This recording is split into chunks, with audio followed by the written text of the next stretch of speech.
Miss, nahanap na namin. Matagal ang paghahanap. Nakuha na natin ang paborito na laruan ng ligaw ng batang yon. Noon siya'y bata pa.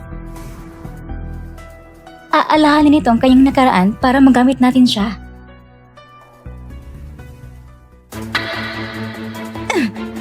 Miss Lynn, kailan ka ba naging bulag sa mga mata? Pati yung gina hindi mo na makita? Paumaning binibining Jang. Masyado kong nakatutok sa pagbabasa. Hindi kita napansin dito. Walang modo talaga. Ibalik siya sa akin. Hindi na kailangan hipag. Dahil hindi magandang pakiramdam ni Miss Lynn, mas mabuti nang umuwi siya para magpahinga. Ano? Mukhang nakagusto na si pangalang kapatid sa kanya. Hipag, kahit nasa ibang bansa ako noon, alam ko pa rin ang mga nangyayari dito. Alam ko ang relasyon nila ni Kuya. Hindi ganun kasimple. Ano ngayon? Isa lamang na siyang doktor. Kung walang pahintulot ko, wala siyang karapatang magtrabaho sa pamilya Song. Sa tingin mo ba si kuya mo ay papapakasalan pa bang tulad niya? O baka naman, natatakot ka lang sa kanya, kaya hindi mo magawa? Sa tingin mo natatakot ako sa kanya? Bigyan mo lang ako ng 10 araw. Sigurado akong magagawa akong magiging akit siya. Lin Yuan. Ngayon, tingnan natin kung paano kang makakatakas.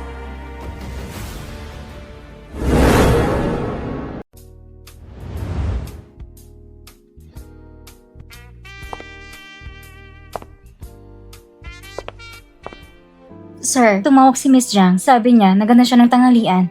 Gusto niyo bang umuwi muna? Sige. Mukhang natauhan na si Yuan.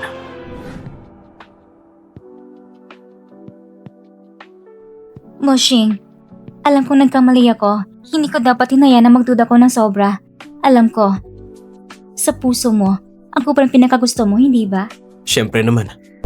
Kaya pala, hindi ko nakita si Kuya sa opisina. Nandito pala siya, kasama si Hipag. Hindi mo naman siguro mamasamain kung madadagdagan ng isang tao sa pagkainan, di ba? Ngayong araw, may nangyaring isang nakakatawang bagay. Nang bumalik si pangalawang kapatid, nakasalubong niya si Dr. Lin sa hardin. At unang tingin pa lang, nagkagusto na siya kay Dr. Lin. Hipag, maganda talaga si Dr. Lin. Sakto sa tipo kong gusto. Kuya, kung nakita mo lang, napaka-eleganda ng dating niya. Hindi talaga siya madaling makalimutan. Kaya napagpasya ko. Hipag, gusto ko munang tumira dito ng ilang araw. Para mas magkilala ko pa si Dr. Lin. Ano sa tingin mo, kuya? Si Song Meng, kahit mahilig maglaro, pamilya pa rin natin siya. Alam natin pinagmulan niya. At bagay naman sila ni Dr. Lin, bakit hindi na natin siya ipatawag at tanungin mismo? Si Ayuan, ako ang mahal niya. Ako lang ang nasa isip at puso niya. Pero hindi ko siya mabigyan ng pangalan. Hindi ko siya pwedeng makasama. Ayokong patagalin pa siya sa ganitong sitwasyon. Kahit bastos minsan si Songming habang ako nagbabantay.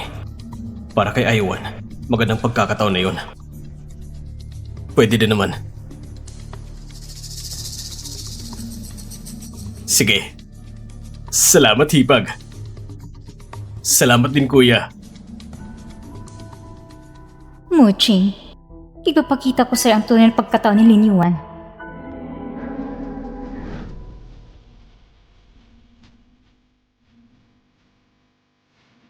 Mr. Song, bakit ka nandito? Lin Yuan, naisip mo na bang umalis dito at humanap ng ibang kasintahan? Song Mushing, hindi ba't palagi kang naiingat dahil sa pangako mo kay Jiang Yuan dahil tungkol sa mga ganitong bagay, hindi mo kailangang binabanggit? Bakit bigla mong tinatanong mga bagay na yun ngayon? Hindi ko pa napag-iisipan ang tungkol sa pagkakaroon ng kasintahan. Kung sakaling may gusto mong pakasal sa'yo, anong gagawin mo? Sinong tinutukoy mo? Si Songming. Simula na makita ka niya, na-inlove na agad siya sa'yo. Gusto ka raw niya maging kasintahan. Ano sa tingin mo? Ano pa pang gusto niyong sabihin ko, Mr. Song? Ang gusto ko ay makasama ang taong mahal ko. Mr. Song, maaari na po kayong umalis. Bakit parang ayaw ko magpaalam? Ang haba-haba ng paliwanag, pero sa huli, ipapasa mo rin pala ako sa iba. Jiang Yuan, hindi ba't gusto mong maging magkasama kami ni Song Meng? Kung ganun, bibigyan kita ng isang magandang palabas.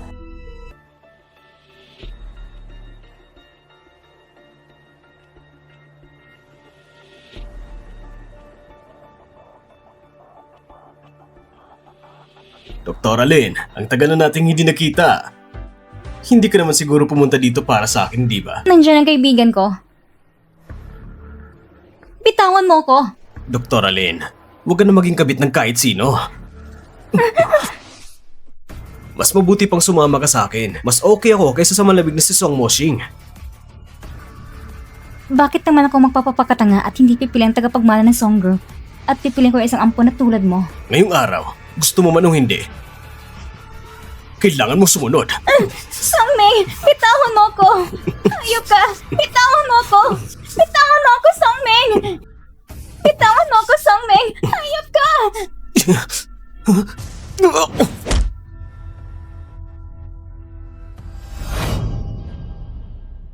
Huwag kang matakot, nandito na ako.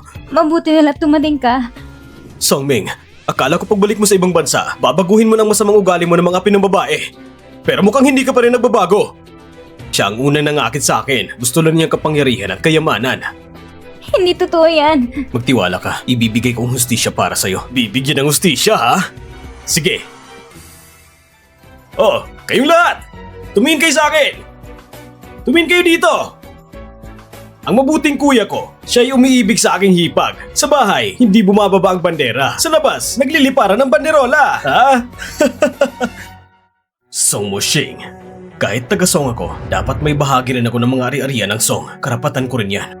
Sinira mo ang pangalan ko. Pinabagsak mo ang stock ng song. Hindi ako naniniwala na manatili ka sa pwesto mong presidente. Hindi mo gusto ang hipag ko. Bakit mo pa siya tinutuksohan? Huh?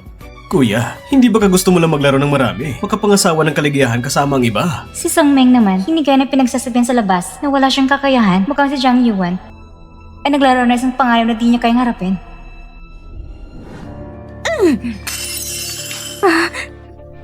Dahil sa isang doktor, maglalaban-laban pang dalawang magkapatid sa isang bar, hindi ba sapat na nakayaan ng pamilya Song? Hindi ba sapat ang dungis? Jiang Yuan, ngayon, ipapakita ko ikaw magtatapos na nagtatrabaho na sinaktan mo sarili mong paa. Ma, tungkol sa usaping publiko, aayusin ko agad yon. Ma, akong inosente rito. Si kuyang walang kwenta, nilapastangan niya ako at sinaktan. Hinayaan ko na lang siyang umatake, namamaga pa rin ito. Gusto ko lang naman si Dr. Lin na maging girlfriend ko. Tama, kuya, hindi ba't matagal mo nang gusto si Hipag? Bakit hindi mo hayaang ligawan si Dr. Lin? Moshing, naniniwala ko sa'yo.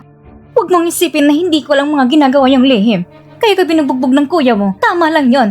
Naglakas-lab ka pang saktan si Dr. Lin. Lasing lang ako noon. Medyo nadala lang ako. Walang hiya kang bata. Lumang ka sa labas ngayon din. Ma, Wala nang bisang mga sinasabi ko, ganun ba? Kailangan pa bang bumalik ang papa mo para siya magturo sa'yo ng leksyon? Hindi dapat palaki ng gulong ito. Pag lumaki pa ito, masisira ang reputasyon ng pamilya Song kapag bumagsang mga stocks ng Song. Ako rin mo aapektuhan. sige. Alis na ako. Tita, pakalma niyo po muna ang sarili ninyo. Kalmahin? Paano ko kakalma? Kayong lahat, wala ni isa na hindi ako pinaproblema. Lalo na ikaw. Ang galing-galing ni Dr. Lin. Inaayos na niyang katawan mo ng matagal, pero hindi ka pa rin mabuntis. Sa tingin ko, walang pag-asa ng katawan mong yan. Ano bang ibig sabihin ng matandang babaeng ito?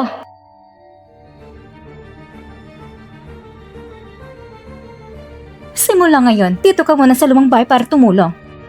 At ikaw rin, dito ka rin at magnilay-nilay. Ang nangyari ngayong araw, kailangan ipaliwanag niyo sa akin sa papa ninyo. Opo. Hayop na matandang yon. Naangas pa siyang magsita sa harap ko. Hayagang binibigyan si Linyo at Moshing ng pagkakataong magkaibigan.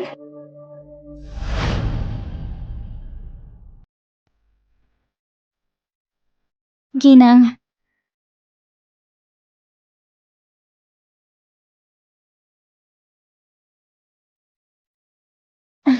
Islin, isa kang matalinong babae. Alam mo naman, kaya kita pinapapunta rito sa lumang bahay ay hindi lang para alagaan ako, kundi para kay Moshing. Si Jiang Yuan, may sakit siya sa puso. Hindi siya maring gumagawa ng mabibigat na gawain. Lalo na ang mga anak. Matagal ko nang alam, kahit anong gamutan, hindi nagagaling katawan niya. Tama. Nung nakarang buhay, pinili ni Jiang Yuan na ipadala ko sa kama ni Song Moshing. Pagkatapos kong manganak, saka lang siya nagbago ng isip. Sa buhay na ito, kung walang puso ko, hindi siya mabubuhay hanggang dulo. Ako, gusto kita. Dapat mong pagsikapan. Kung gusto mo, ipaglaban mo. Sina Moshing at Jiang Yuan hindi pa kasal. Kahit magkasintahan, hindi pa rin opisyal. Kapag napakasal na sila, huli na ang lahat. Naintindihan ko po. Miss, huwag kang magalit. Hindi kagaya ng puso mo ang stress. Magkikialam ka pa? Lumayas ka! Ngayon nasa lumang bahay na si Lin Yuan. Mahirap pa lang kumilos laban sa kanya.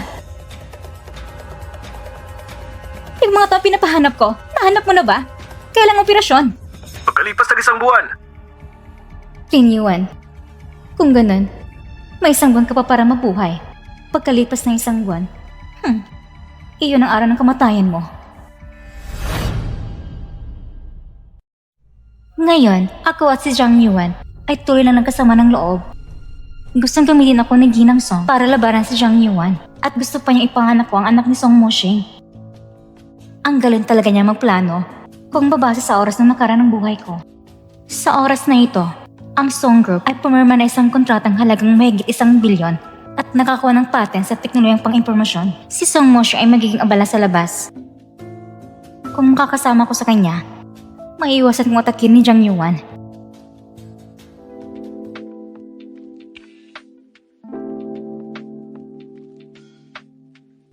Mr. Song, paano kayo nakapasok?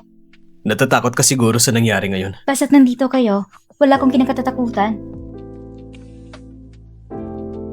Ligtas ang lumang bahay. Bibigyan kita ng katulong na mag-aalaga sa'yo ng 24 oras. Kung may kailangan ka man, sabihin mo lang sa akin.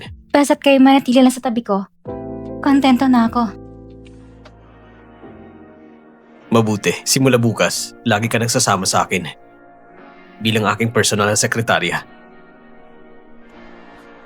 Salamat po, Mr. Song.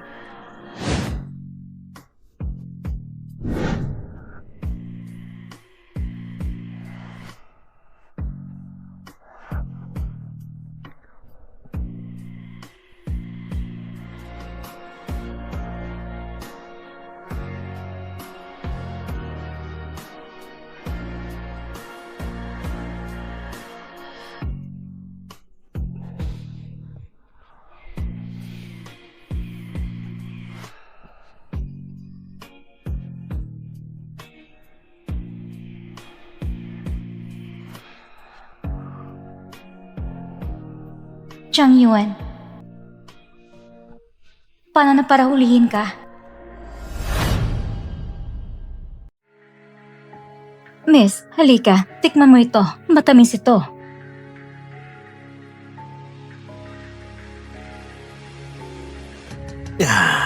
Mukhang malaking ginhawa ng sugat mo sa mukha. Gusto mo bang ipatingin pa sa doktor?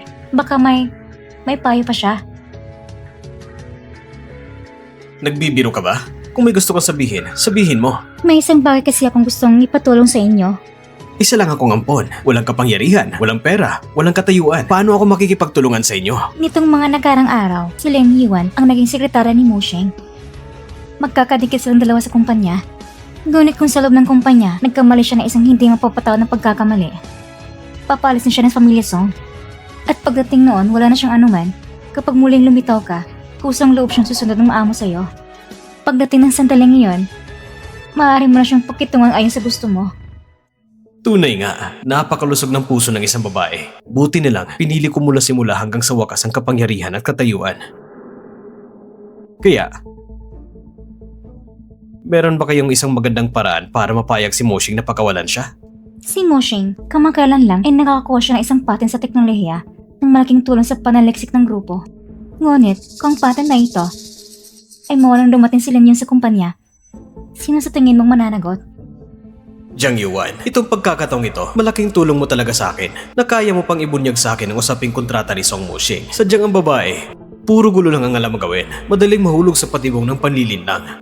Song Moshing, ang pagbili mo ng babae ay talagang napakasama. Hindi ba kayo mag-aalala kung sakaling mawala ang patent at magkaroon na ito ng epekto sa kumpanya at maaari pang maka-apekto sa presyo ng mga stock ng kumpanya? Huwag kayong mag-alala. Siyempre naman, maghahanap ko ng parang para maibalag ang patent at pagkatapos sila mapalis si Lin Yuan, agahan kong gagamitin ang mga yaman ng pamilya Jiang para tulungan ang pamilya Song. Sa oras na yon, magpapasalamat si Moshing sa akin at magmamahal ng tapat ng buong puso sa akin. Marahil nga. Mr. Song, Kape po ninyo. Para gising ka palagi. Ito ang proyekto ng kumpanya, application ng patent. Napakahalaga nito. Dalhin mo at ilagay sa safe. Ang password ay ang birthday mo. Nung nakarang buhay, tila nangyari ang ganitong bagay. Ngunit noon, kinulong ko ni Jiang Yuan at lihim kong narinig mula sa labas ang mga nagbabantay sa akin. Sinasabi lang nila kung patent sa loob ng grupo. At nawala ito ng tuluyan. Nadungis ang reputasyon ng grupo. Nagkaroon ng malaking pagbagsak ng stock. Maraming perang na-invest ay nasayang. Lahat napunta sa wala. Kahit na kaya ni Song Mosheng ayusin ang gulo, pinagalitan din siya ni Song Jinzhua at pati sa parusang pangloob ay naaapektuhan. Gulang na lalaki. Ginawang pang password ang karawan ko. Kung walang dokumento na iyon, ako agad ang mahihinalaan. Mr. Song, delikadong password na ito. Palitan na lang po natin. Ano bang mali doon? Tayong dalawa lang nakakalam nun. Pero, Huwag ng pero.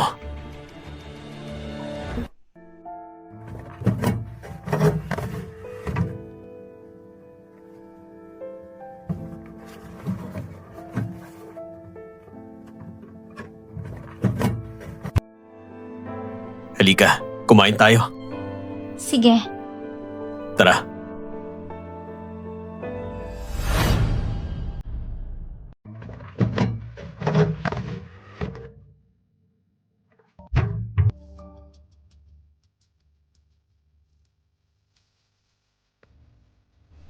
Ito, hindi pa dapat ilagay dito. Kailangan ko na ilagay sa ibang lugar kung may mangyari. Hindi ako palalampasin ng pamilya Song.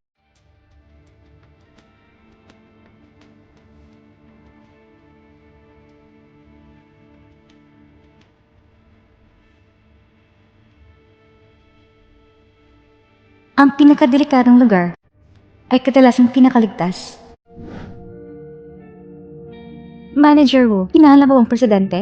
Wala siya ngayon. Miss Lin, ayon sa pagkakaalam ko, si President Song ay hindi pa kailanman nagdala ng ibang babae dito sa opisina. Maski si Miss Jiang noon, halos hindi pumupunta dito. Talaga ba?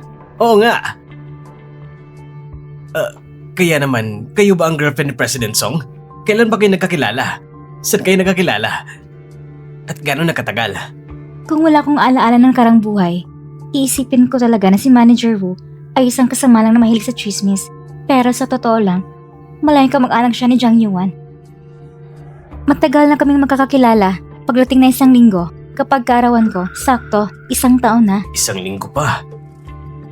Ang kaarawan. Manager Wu, kung may kailangan ka kay President Song, pwede mo siyang tawagan. Mauna na ako, hinihintay pa niya ako. Sige. Ang lino na ng sinabi ko. Hindi mo pa rin mahulaan, Manager Wu?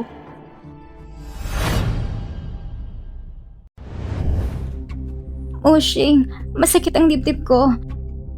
Pwede mo ba kong puntahan?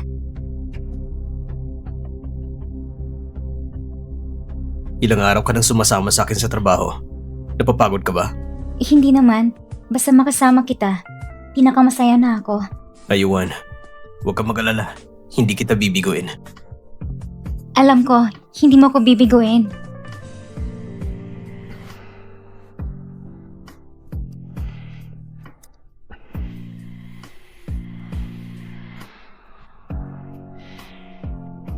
Sinasabi mo lang na hindi mo ko bibiguin? Ano naman yon? Pero si Jiang Yuan nakatira pa rin sa villa. Hindi ako katulad ni Jiang Yuan na naniniwala sa'yo sa mga matatamis mong mga salita.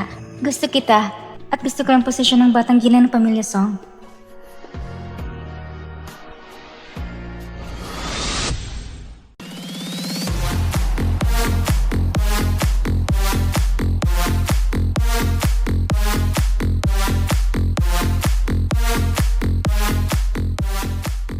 Ang tanga talaga ni Jiang Yuan. Akala niya makikipagtulungan talaga ako sa kanya.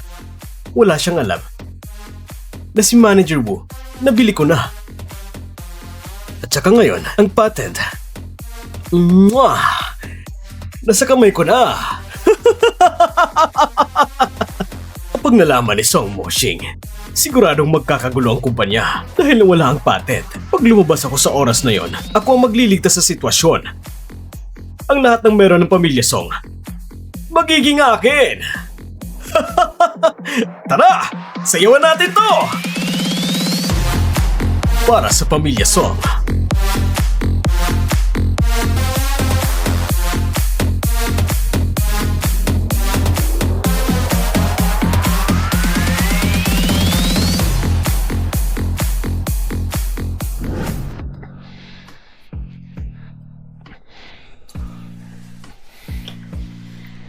Sir, may nangyaring masama.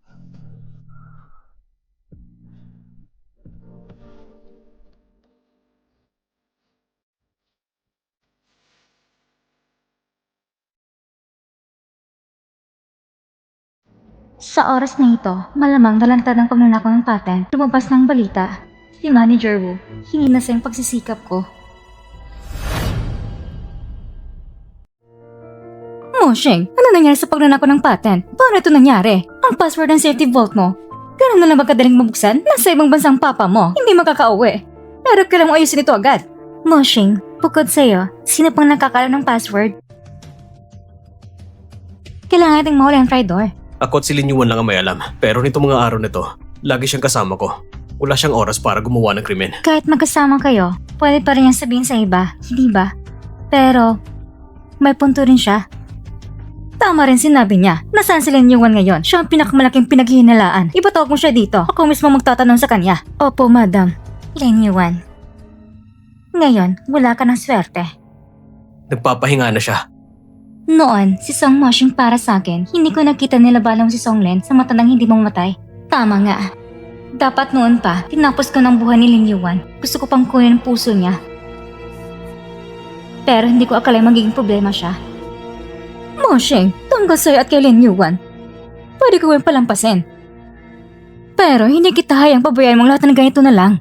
Noong nakaraang beses, lahat na nangyari kay Ayuan tinutumbok. Ngayon, ganun na naman. Napaka-tsamba naman. Parang sa bawat issue, may kinilaman si Yuan Yuan. Hindi kaya ikaw na naman to, Jiang Yuan? Mrs. Song, Miss Jiang, Mr. Song. Sige na, wala lang maraming salita. Ikaw ba nabukas ng vault? At ang laman sa loob, ikaw bang kumuha? Hindi akong kumuha.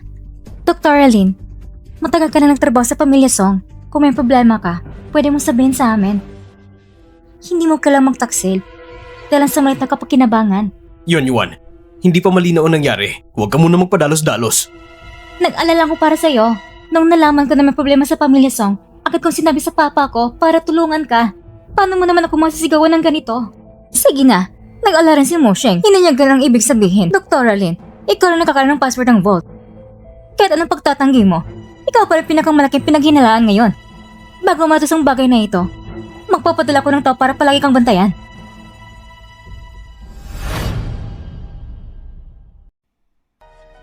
Nasaan si Manager Wu? Bakit hindi mo siya hinahanap? Saan niya nilang mga pati na dokumento? Hipag, hindi mo alam. Pumunta ako sa itinagdang oras, pero wala si Manager Wu. Tapos nang inimbestigahan ko, hulaan mo, umalis siya dala ang pera at mga dokumento. Tumakas siya? Ano nang gagawin natin ngayon? Pag lumantad ang nangyari, tapos na tayo! Walang kwenta ka! Akala ko pa naman na maaaring ligtas ang sitwasyon at magpanglob ng Pamilya Song. Anong nangyari? Sinira mo lahat! Ngayon, hahati tayo sa dalawang grupo. Isang grupo ay gagawa ng lahat ng paraan para hadlangan ang investigasyon nila. Ang isa naman ay si pinakamabilis na paraan hanapin si Manager Wu. Kung hindi mo lang magawa ang dalawang ito at hindi mo ito maayos, mas mabuti pang mamatay ka. Kuya, gusto kong pareho ang babae at ang kumpanya. Buti na lang, matagal ko nang pinalitan ng mga kaugnay ng dokumento ng patent. Ang focus ni Manager Wu ay palagi nasa loob ng safety box. Pero ang mga dokumento ay inilagay lang sa mesa.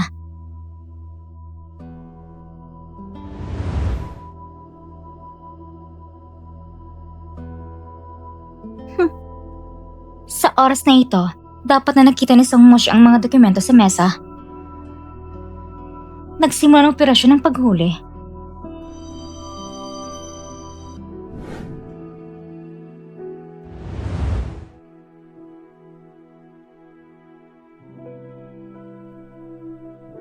Hindi posible na ginawa ito ni Ayuan. Ang pakinabang sa akin na saktan siya. Tunay na salari ng bagay na ito. Sino ba talaga?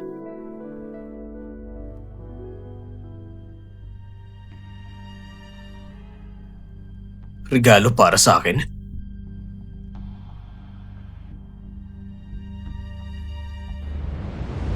Munting bobo. Ang ganda ng regalong ito.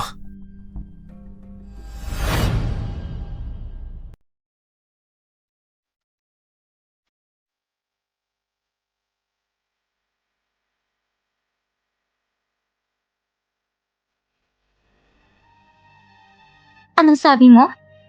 Basta magkano ka angkop ng puso para sa akin, maaari na akong pirahan? Ay nako, Lin Yuan, dati kitang pinananatili para makako ng buong puso mo. Ngayon, basta mamatay ka, si Moshing ay magiging akin lamang at lahat na nasa pamilya Song ay magiging laman ng aking bulsa. Ay nako.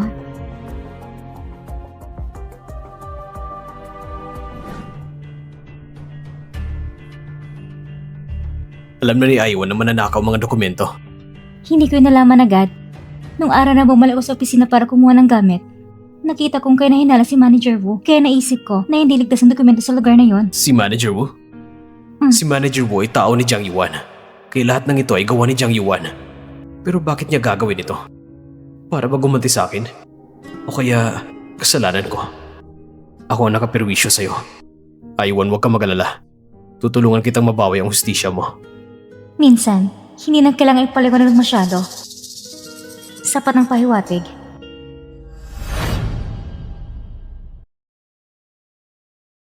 Miss, tikpan niyo ito. Miss, dumating si Mr. Song. Teka, sa oras na ito, bakit nandito si Song Moshing? Umalis kayo. Tignan mong kulukuhang ginawa mo. Ang kaso ng pagnanakaw ni Manager Wu ay may matibay na ebidensya. Jiang Yuan, si Manager Wu ay tao mo. May gusto ka bang ipaliwanag? Ay, Hanggang kailan ka ba magpapakadrama? Sabi ni Dr. Lin, na kahit malala ang sakit mo, hindi pa ito umaabot sa ganyang level. Dr. Lin! Palagi na lang yung babaeng yon. Sino na lumitaw siya? Hindi mo na ako pinaniniwalaan. Bakit ka nagbago? Hindi ako nagbago. Ikaw. Ang unti-unting nag-ubos ng pagmamahal ko sa'yo. Jiang Yuan, ano ba talagang gusto mo? Ako ba o ang kayamanan at status ng pamilya Song? Akala mo hindi ko alam na lalagyan mo ng gamot ang pagkain ko? Gusto mo lang magbuntis ng anak ko? Tunay ba ang pagmamahal mo? O dahil gusto mong patibayan ang posisyon mo bilang asawa ng Song family? Moshing!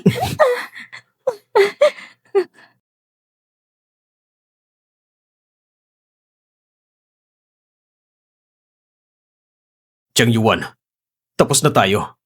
Ang mansyong ito, ituring mo na lang bilang regalo ko sa paghihiwalay. Hindi na ako babalik. Moshing! Hindi ako pumapayag! Hindi ako pumapayag makipaghiwalay! Saan, Moshing? Kung kaya ng trato mo, pagsisihan mo yan!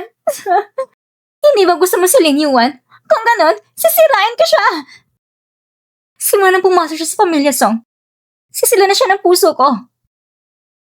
Hindi ko hayang isang malit na babae ay lumampas sa akin!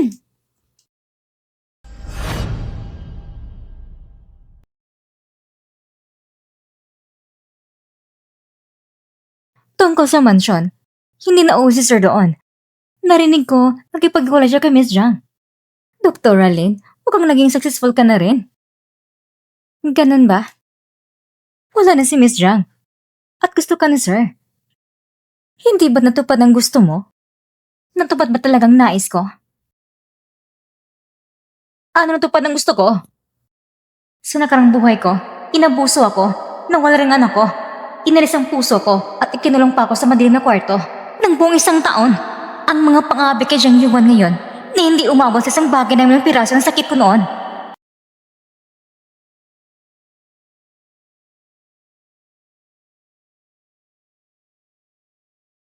Jiang Yuan, talagang nagmamadali kang pagkamatay ah.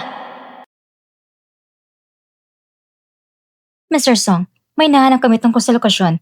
Nakakakita kami ng ebidensya na hindi si Miss Zhang nasa likod, kundi Sino? si Songming.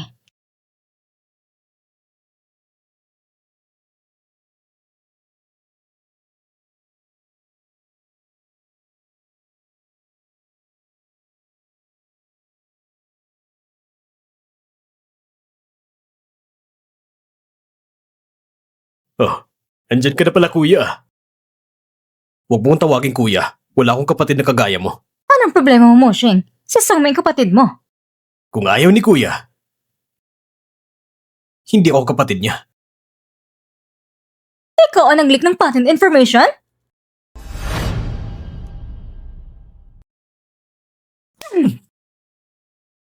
Kung hindi lang kita inampo noon, nasampunan ka pa rin. Makakawit na bang buhay mo ngayon? Hindi ko inaasahan na gagawin mo ang paglabas ng sekretong pangkumpanya. Sobrang dismaya ako sa'yo. Ano ngayon kung nadismaya ka? Ampun lang naman ako. Anak mo ba talaga ako? Tinuring mo ba akong tunay na anak? Bakit hindi mo ako pinapasok sa main company? Bakit? Ano bang meron kay Song Mushing na wala ako? Bakit na dapat ang pagmamahal ng magulang hindi ko rin makuha? Sabihin mo sa akin, bakit? Kung hindi dahil sa utak mo, hindi ba kita papapasukin sa main company? Tungkol naman sa shares. Si Mushong lang ang nag-iisa kong anak. Siyempre sa kanya mapupunta ang shares. Pero kahit ganoon, binigyan pa rin kita ng branch company para ikaw mamahal ng mag-isa. Ano pang palusot mo? Inampun mo ako para lang sa sarili mong reputasyon at papurin, hindi ba? Pero sasabihin ko sa inyo, huli na ang lahat, nadala na ni Manager Wu ang patent. At malapit na itong kumalat. Pag dumating ang araw na yon, wala na tong halaga. Wala kayong makukuha. Alam nyo ba?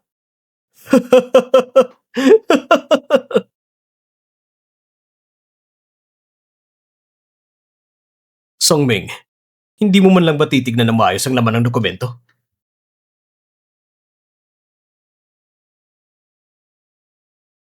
Matagal ang pinalitan ni Aiwan ang nilalaman ng file. Tama naman. Hindi ka naman kailanman nakikialam sa usapang kumpanya. Lahat ng oras mo, ginugol mo lang sa bisyo. Wala kang alam sa pamamalakad. Kahit may dokumento ka, hindi mo maintindihan. Kahit hanggang ngayon, hindi mo napapansin. Normal lang. So sa simula pa lang, isa na akong katatawanan? Ganun ba? Akala mo natalo mo ako? Hindi mo yata alam. Nang mabait mong asawa, dinala na siya ni Lin Yuan. Anong balak niyo sa kanya? Ewan ko. Baka paglaruan hanggang mamatay. Dahil sa'yo, ang asawa mo, galit na galit sa kanya.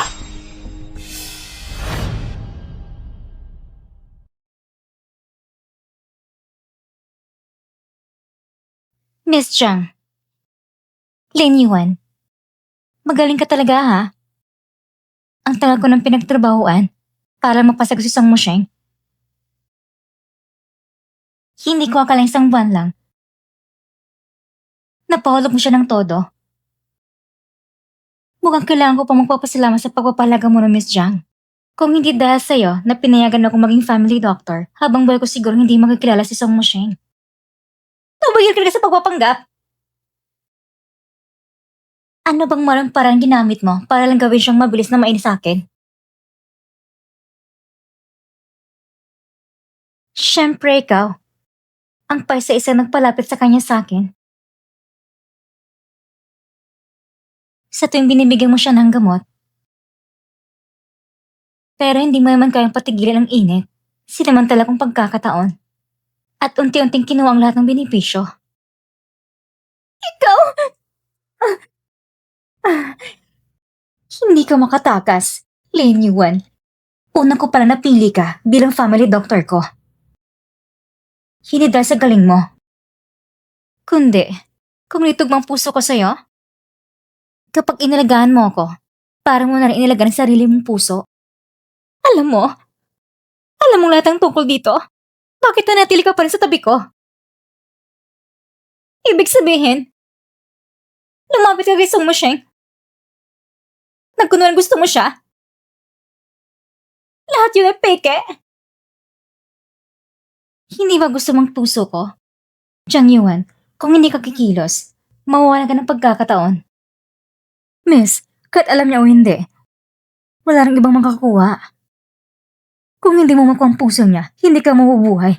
Bilisan mo.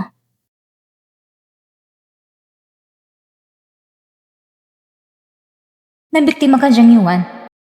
Kung hindi mo ko ginapos at nila sa pabrika at sinubukan ko ng puso ko, paano ka mabubayaran sa ginawa mo?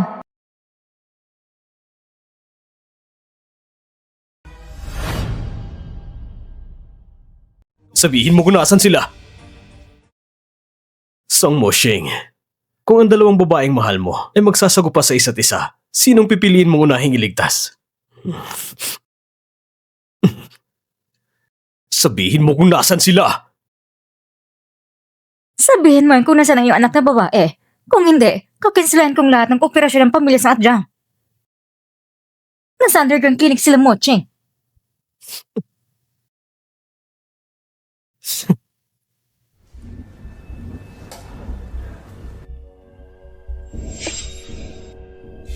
Kahit na alam ang layunin ko mula sa simula, anong magagawa mo? Ang puso mo ay kailangan kong makuha ngayon. Kapag nawala si Song Moshing sa'yo, muling mababal ang kayong damdamin sa akin. Song Moshing, sana huwag mo akong biguin.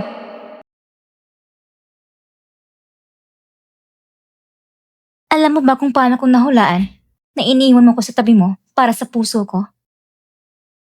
Dahil noong nakarang buhay, ganito mo ko pinatay. Dahil sa isang lugar na katulad nito, nagluto ko sa lupa ng parang aso. Naghihingi sa'yo na patawarin mo ko at ang anak ko sa sinapupunan ko. Ngunit, hindi mo lang kinuha ang anak ko. Gusto mo rin kuya ng puso ko. Pakiusa. Mapagod ka man, parang ako na lang ito sa'yo. Huwag kang mag-alala. Ang iyong anak ay alagaan ko ng mabuti. Pagkatapos papalitan ng puso, may ilang taong aayusin ng katawan. Sa panahong ito, kakailanganin ko pang anak na ito para patatagin ang aking posisyon sa pamilya Song. Jiang Yuan, sa huli na nakarang buhay, gamit ang chopsticks, tinasa ko ang aking puso at tinapos ko ang aking buhay. Sa huli, hindi mo na ko ang puso ko. Sa pagkakataong ito, akala mo ba matutupad ang gusto mo? Matutupad ko. Matutupad ko talaga. Isa ka lang alagang aso ko. Kailanman ay susunod ka sa akin. Song Moshing? Alisin ang lahat ng hindi mahalaga. Huwag kayong umalis. Kailangan yung iligtas ang aming ginang. Walang puso kang lalaki. Papatayin kita. Huwag kang lumapit. Papatayin ko siya. Jiang Yuan, ano ba talagang gusto mong gawin? Dati, tinatawag mo kong Yan Yuan. Hindi mo ba gusto si Lin Yuan? Hindi mo mabalag na traido rin ako? Kaya kailangan mo magbayad ng kapalit. Ako ang nagtaksil sa'yo. Ako ang gumawa ng mali sa'yo. Ako ang dapat kamuhian mo. Wala siyang kinalaman. Song Moshing, ayos lang ako. Song Moshing, hindi mo pa rin ba maintindihan? Sino mo talaga namumahal sa'yo? Handa akong para sa'yo. Tisa si Song Neng, ang matandang babae, na ulit na naninibugo. Handa rin ako para sa'yo. Para mapanganib ang buhay ko, para magkaanak para sa'yo. Tungkol naman sa kanya, isa lang siyang nalagyan ng puso na inaalagaan ko. Dati, lahat ay maayos na planado. Bakit? Bakit nangyari ito?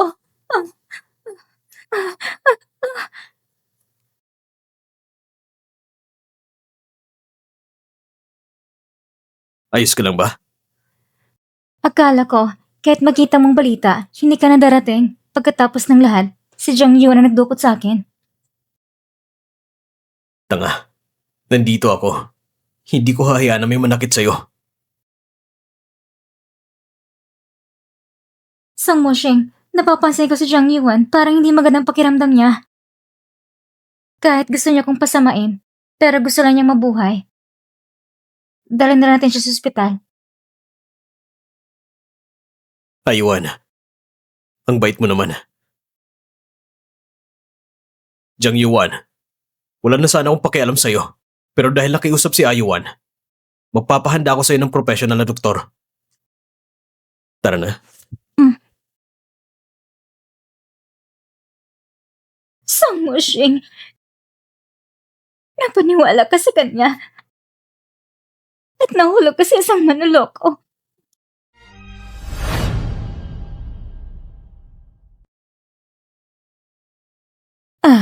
Miss Lin, ayos ka lang ba? Sa katunayan, ang nangyari ngayon, dahil kay Mushing, nadamay ka. Tita, tawagin mo na kung Ayan. Hindi to kasalanan ni Mushing. Kasalanan ko rin to. Tingnan mo, ang manaway niyang bata. Bakit dati akong bulag? Talagang gusto mo si Jiang Yuan. Parang laso ng isip.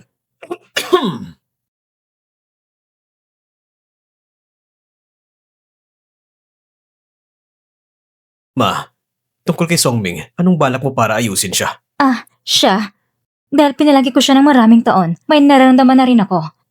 Kaya bukas, ipapadala ko siya sa ibang bansa. At pagkatapos, hindi na siya babalik. Mabuti. Dadalhin ko muna siya para magpahinga. Magpahinga ka ng maayos, ha? Mr. Song, Tinatawag mo pa rin ako Mr. Song. Mushing,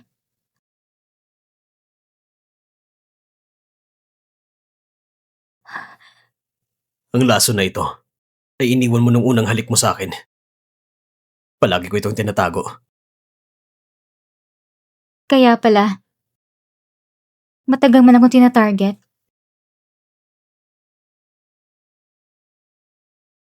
Ikaw ang unang nangakit sa akin. Ngayon, huli na para tumakas.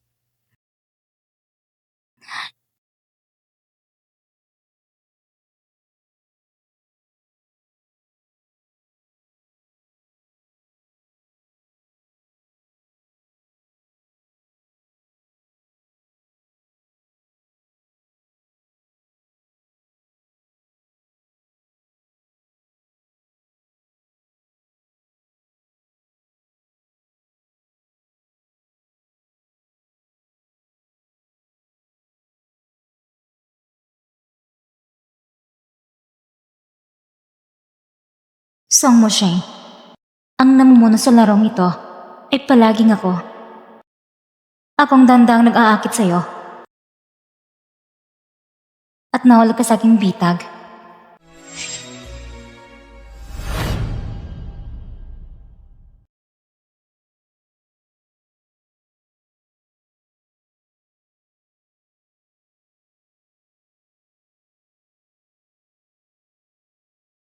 Ikalawang Ginoo, bakit hindi ka pa kumakain?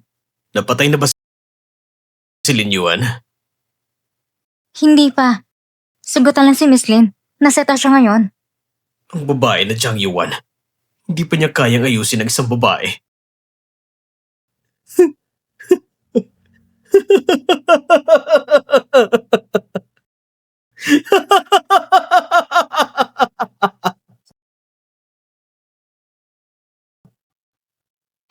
Eto. Tanggalin mo ang kadena. Hindi pwede. Utos ng panay na Ginoo.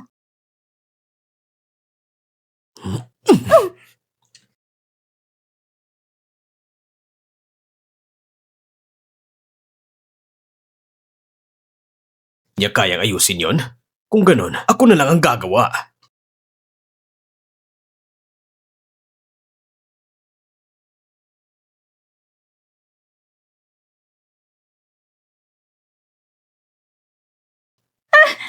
Shh. Ang tagal na nating hindi nagkita, Dr. Lin. Huwag kang magkunwaring inosente. Kung magsalita ka pa, papatayin kita. Sumama ka sa akin.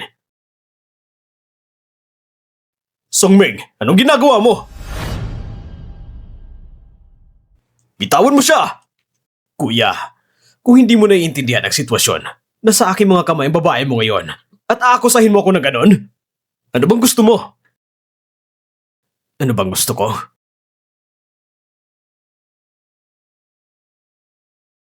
Gusto kitang patayin. Sige. Ipalit mo ko sa kanya. Palitan siya? Kuya, ikaw na may pinakamataas na posisyon at ang panganay Ginoo ng pamilya Song. At para lang sa isang doktor, handa ka pang mamatay? Wag! Itikom mong bibig mo. Songming, mas mabuti pang tuparin mong sinabi mo. Sandali, mukhang mahal mo talagang babaeng ito. Biglang nagbago ang isip ko. Magmakaawa ka ngayon. Lumuhod ka sa harap ko. Inaasahan ko ito. Ang mataas na posisyon na panganay na Ginoo ng pamilya Song. Ang pangulo ng Song. Parang aso lang sa harap ko. Excited ako makita yan! Songming, Tumahimik ka! huwag mo siyang pakinggan. Lumuhod ka na!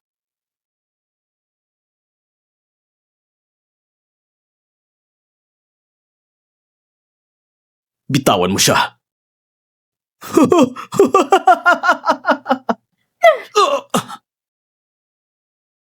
Baliw ka! Papatayin kita ngayon! Bitawan niyo ako! Bitawan niyo ako! Palabasin niyo siya! Bitawan niyo ako! Walang problema. Sa wakas, tapos na. Aywan! Doktor, kumusta na siya? Mahina ang katawan ni Miss Lin at dahil sa matinding emosyon, nahimatay siya pansamantala. Kailan siya makakabangon? Gigising din siya agad. Salamat.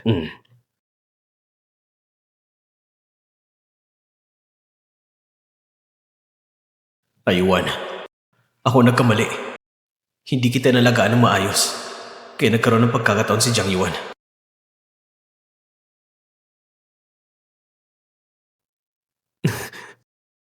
Aywan, Mushing, mabuti at nagising ka na.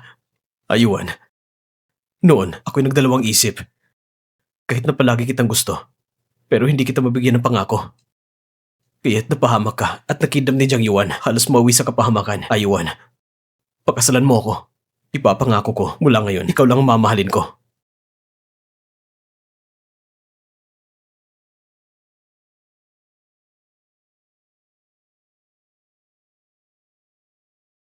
ako. Bigyan mo ko ng panahon para mag-isip. Sige, hintayin kita magdesisyon.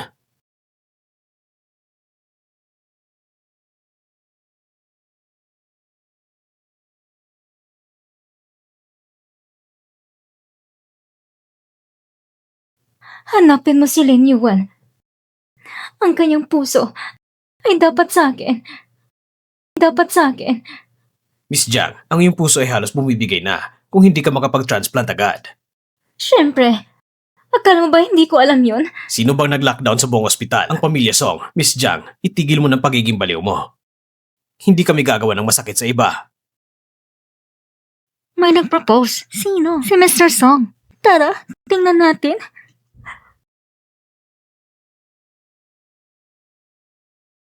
Proposal? Lin Yuan, hindi kita papayang pagkaslan sa Samoshing.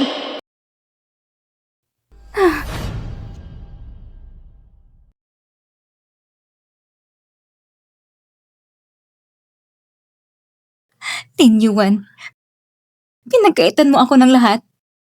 Ngayon, panahon na para ibalik mo. Lin Yuan, mamatay ka! Akin na si Moshing! At pati ang pamilya Song ay akin din!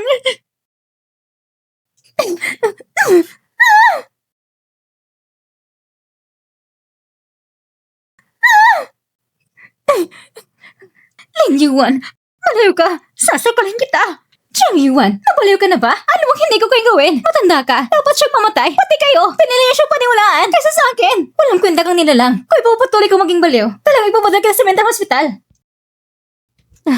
Ayos ka lang ba? Ano ba to? Hanggang ngayon, Lin Yuan, hindi mo pa ibabagit ang tunay mong mukha. Jiang Yuan, paano mo nalaman hindi ito ang tunay kong mukha?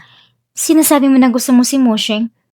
Pero ikaw, talaga bang gusto mo si Moshing? O gusto mo lang si Moshing bilang CEO ng Song Group? Hindi! Hindi! Hindi!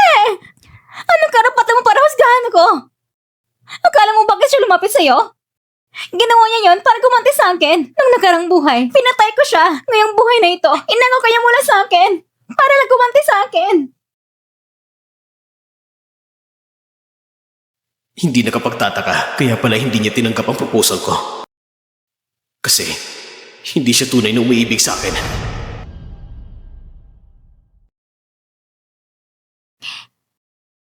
Zhang Yuan, tama ka. Ginawa ko lahat para gumanti. Nung nakarang buhay, inagaw mo ang anak ko. Gusto mo rin ang puso ko. Sa huli, kinamay kong chopsticks upang tusugin ang puso ko at kahit mamatay, hindi mo nakuha. Ngayong buhay, planado ko lahat. Para lang magbayad kasi ginawa mo. Ngayon, talo ka na. Baliw! Lahat baliw na! Liniwan, kahit patay na ako, hindi kita papabayaan. At pati mo tanang iyon, nawa hindi kayo magkaanak. Masamang kayong lahat. Pakawalan mo ako! Pakawalan mo ako! Sang Mosheng, hindi ko tatanggapin ang proposal mo at hindi ako magpapakasal. Noong nakarang buhay, ang sakit na naranasan ko, ikaw ang bahagyang dahilan. Masakit ba sa'yo? Noong nakarang buhay, nagkamali ako. Nadaya kita. Hihintayin kita. Kahit gusto mo man o hindi magpakasal sa akin, hindi ako magpapakasal sa iba. Sang Mosheng, kapag kasama kita, lagi kong naiisip ang madilim at walang pag-asa na nakakakulong ko sa maliit na kwarto at pinahihirapan mga araw na mas masama pa sa hayop. Kaya, nagdesisyon na ako. Mag-aaral ako sa ibang bansa. Kailangan kong lumayo sa lugar na nagdudulot ng sakit sa akin. Sige, papayagan kita. Susuportan ko lahat ng pinili mo.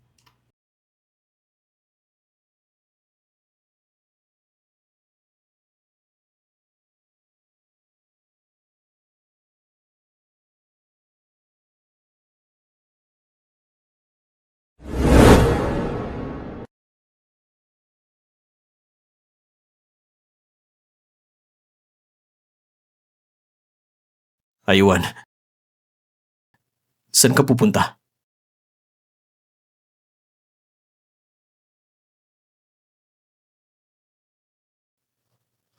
Hayaan mo na ako sa pagkakataong ito. O sige. Aywan.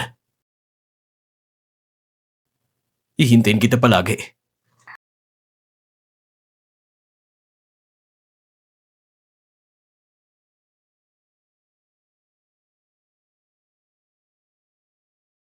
Baby, gumaling ka. Aawitan ka ni Mama ng paboritong kanta ni Daddy.